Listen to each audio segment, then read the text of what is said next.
My husband, his primary role is to run allied health career training. We teach 4,000 students a year. So we train CNA, CMA, phlebotomy, all the way up to licensed practical nurse. We have paid a lot of money for a lot of software, one for enrollment, one for learning management, one for certificate tracking, and they're all systems that are disconnected, don't talk to each other, and they're really expensive. ACADEMIX provides a student information system and the learning management system, as well as clinical scheduling, skill scheduling, and compliance and certification tracking all in one. All the features talk to each other, so you can run your whole business in one platform. Before the ACCEL-KS grant, I had a Vibe coded, a really neat UI, and kind of just to demonstrate the functionalities, but the platform wasn't really working. The back end wasn't secure, needed engineers to be in the platform and fix it. The program allowed me to hire an experienced software developer that fixed all of the bugs and issues that I had created, and now we have a functioning software, and I have a customer in the software actually using it now. Groover's been incredible. I actually office out of here, and I've been able to meet people that can help me with go-to-market strategy, developers, mentors, and I've been getting feedback every week on my day-to-day process of growing this business. On the near horizon for ACADEMIX, we are onboarding allied health career training in the next few months. So we should have 5,000 plus students on our platform every year, starting soon.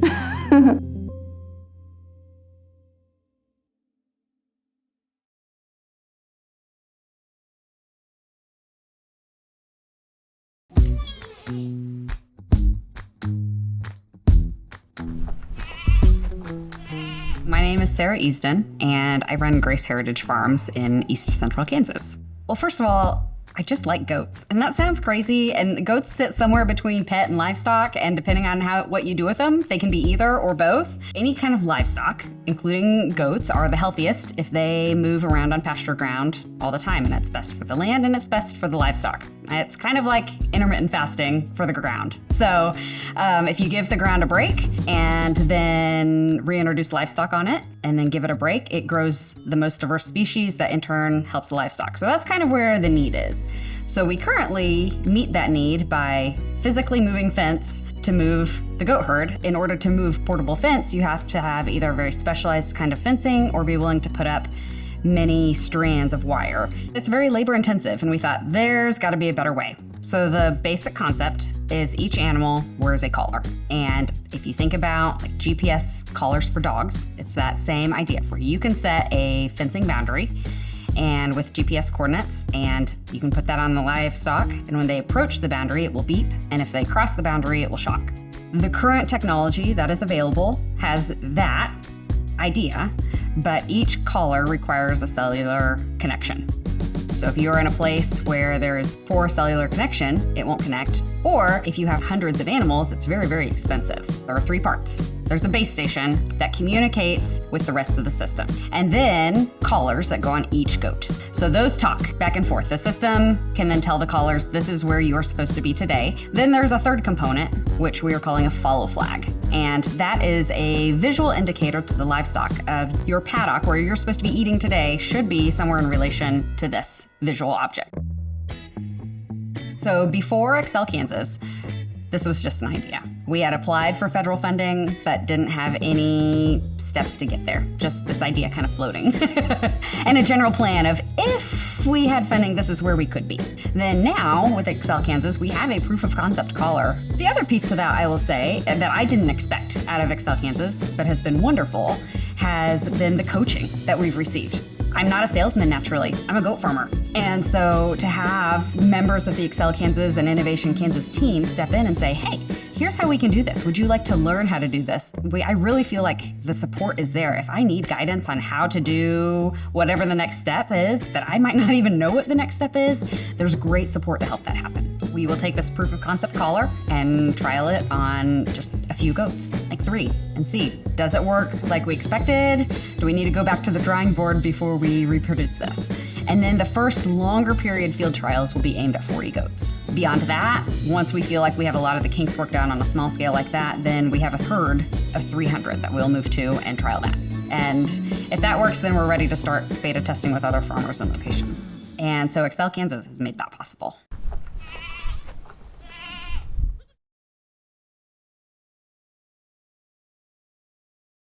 I'm Andrea Amaro, and I'm the founder of Lucille Group. We identify use cases where traditional low-tech services businesses can be disrupted and improved substantially using AI technologies.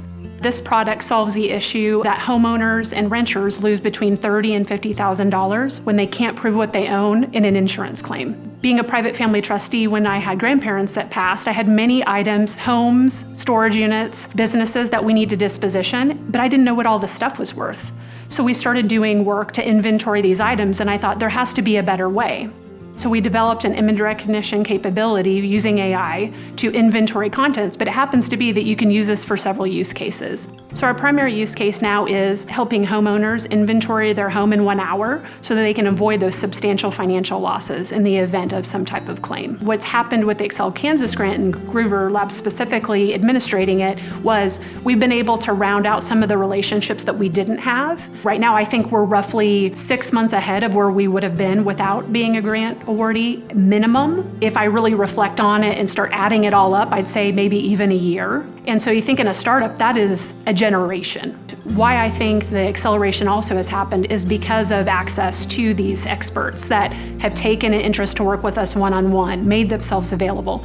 We got access to, Nexus and their customer traction cohort, and we were paired with a mentor that has worked in tech startups. What I felt like it was a loud voice of ACCEL-Kansas and Groover saying, hey, there's this opportunity. We have some seed funding that could complement the capital you're already willing to commit and come alongside, but we're also going to bring relationships in the ecosystem. That ecosystem is long acting beyond just the funding that we were fortunate and thankful to receive. When you reflect on the dollars here, sometimes it just takes what someone in a government position would consider a little bit of money to go a very long way. And what ended up happening as a positive outcome of the work that we did on this specific use case that I've talked to you about is we've really dug into video processing in AI. And what we're seeing is that our tooling and our capability is allowing us to process video multiple times more efficiently than what appears to be currently industry standard. We're going to be exploring now, after we complete our current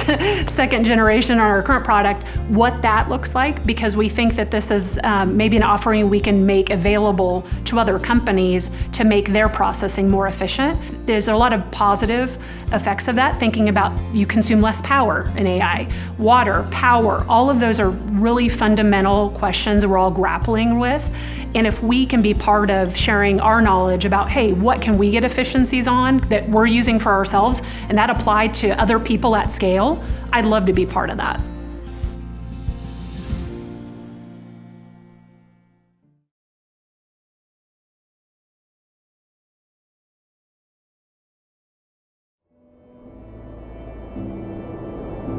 When you get to the top of a wind turbine, one, it's swaying, and the whole thing is creaking, and there's this mixture of this fiberglass of the wind turbine blades are a little you can hear fiberglass breaking. Once we open these bay doors to the top of the wind turbine, just take your hard hat off because it's going to blow off. As soon as you look over the edge, you're white knuckling it for sure.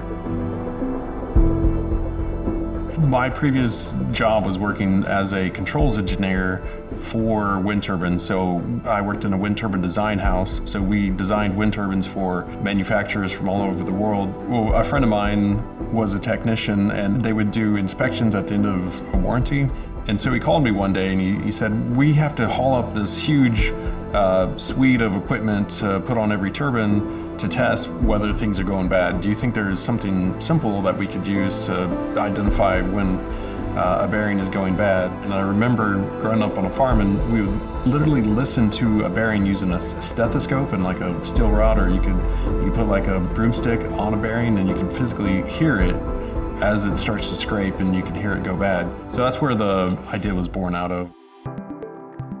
Jitterbug is a device that will help wind turbine owners save about 30% in maintenance costs, and it does this by helping detect when a wind turbine's main bearings are starting to fail. Maintenance managers at that farm are going to be able to dial into each wind turbine and see its current state of vibration, more or less. And what that will do is they can use that to plan what turbines need to be repaired. Every wind turbine owner's fear is as soon as this big crane leaves that cost them $300,000 to get out there, is that another turbine is going to fail. So if they know the state of all the wind turbines, they can fix as many as they can while that crane is on site. If I hadn't received the grant, I would still be struggling in my basement, more or less, going, how am I going to take the next step without someone really giving some assistance, both financially and also, quite frankly, motivationally, to keep moving on the project. One of the issues that I was having was on my original design, it was all wireless based. And at some point in the conversation with Groover, it was like, why do I need to actually send all this? Like, I just need data. Like, go prove the thing works, get data. So what we did was take out the complexity of the project or reduce the complexity of the project. So if I would have stayed focused on getting Bluetooth to work, I wouldn't have moved very far in the project because it's a hard problem to solve, I guess is the best way to say it. There's professionals that spend their life in the Bluetooth world.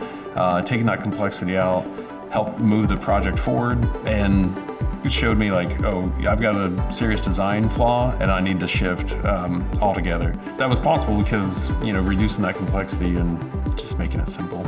So we want to branch out from just wind turbines. Wind turbines is a niche to get started in because we believe it can prove out the product, but then we can move to other rotating equipment. There's a lot of things that go round in the world, motors, pumps, fans, and they all have the same problem of when are these bearings going to fail.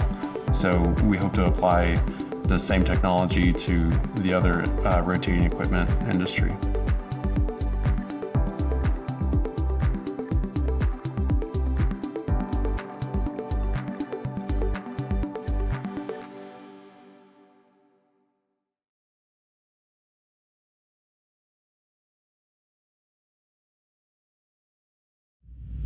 When my last startup failed, I ended up putting out job applications for almost a year. And I'm talking like thousands of applications without getting a response from any of them, and none of them led to a job. About a year later, I was running a hiring sprint, trying to hire many people in a matter of weeks, and the process was equally as bad on the hiring side. I had thousands of applicants pouring in every day. Most of their resumes were written by ChatGPT, just like I had been doing a year earlier. And so every single resume looked exactly the same. I realized this process, the system that we've set up of job descriptions and resumes, is archaic in the day and age of the internet and ChatGPT, and something has to solve this problem because it's a system that's equally bad for both parties involved. At Planetary Talent, we take just a stream of consciousness, not a job description, but your raw thoughts about who you need, and we build a data model that we call a digital replica. And that digital replica knows so much about your business and what you need that it develops the ideal candidate profile for who is best suited to work in your business, and it launches targeted digital ads out into the world looking for that person. And as we get applicants into the system, we run the same process for the talent, but focused on their story. And we build them a digital replica as well. The two digital replicas get to talk to one another to assess whether or not it's a good fit for both parties. And only after the fit has been validated do we deliver a short list of the best stories to the hiring manager.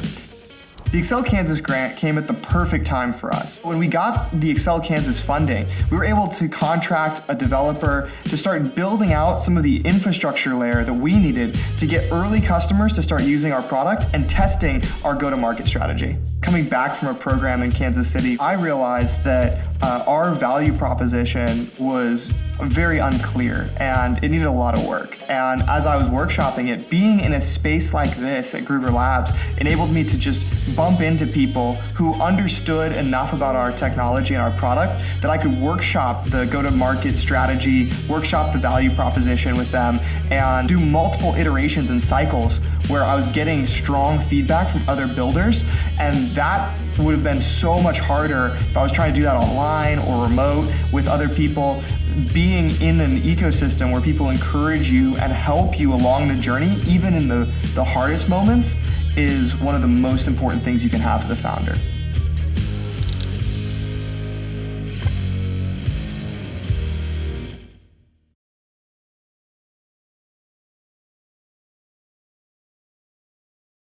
We're ToadWorks. We develop night vision tactical accessories and hardware for civilians and law enforcement.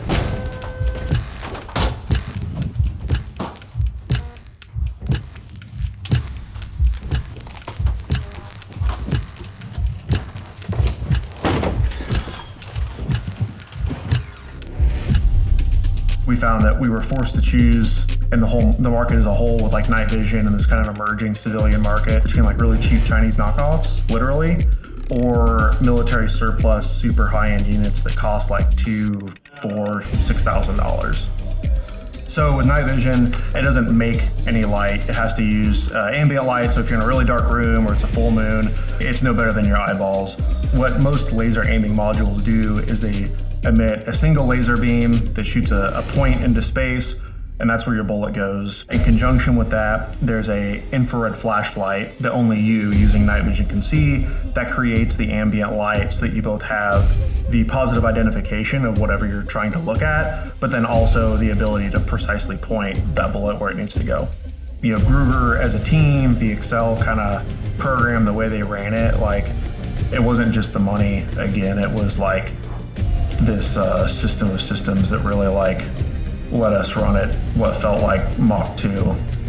We wouldn't be as far without having access to the Maker Lab. We used everything from FDM to SLS, silicone cast molding, injection molding, CNC, both like plastics and aluminum, metal 3D printing. Before ACCEL, we had used outsourced 3D printing for certain materials and stuff, and we'd pay $40 for some batches of like a handful of parts, and it would take 2 to 3 weeks to turn around, and we could do it here in a couple of hours. And so just being able to, even if you're not making a production part, just being able to fit things together and see if this fits the way, or if it, you know, looks a lot bigger on the computer, and then you do it in real life and you're like, oh, this is not what I thought it was going to be.